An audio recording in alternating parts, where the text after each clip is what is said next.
تو شروع کا جو ہم احوال دیکھتے ہیں، یعنی 25 میں کمیونسٹ پارٹی ادھر آئی، یعنی اس کو ویلکم کہا ہمارے حسرت موہانی وغیرہ نے بھی.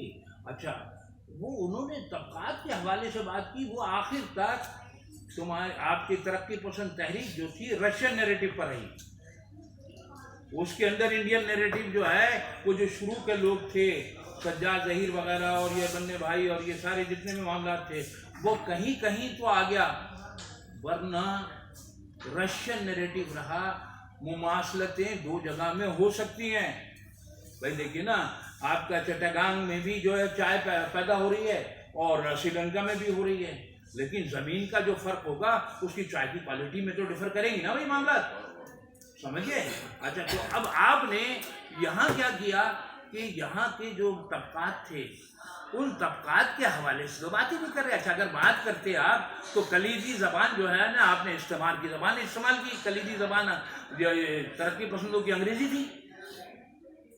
تو کہاں سے نیریٹو بنتا؟ بات یہ کہ 1877 میں اردو جو ہے سرکاری زبان ہے بلوچستان کی. اچھا، انگریزوں نے یوں بنایا اس کو سرکاری زبان کہ اس کے بغیر اتنی زبانیں بولنے والے علاقوں کو ہم سمیٹ نہیں سکتے تھے. اچھا، اور اردو جو ہے وہ کلیدی نوعیت رکھتی تھی. تو اب میں یہ سمجھ رہا ہوں کہ ہمارے پاس ایک ہی حل ہے پاکستانی نیریٹو کا. اگر یہ ہم نے نیریٹو اپنایا تو ہو سکتا ہے کہ اس سے تقسیم در تقسیم ختم ہو جائے.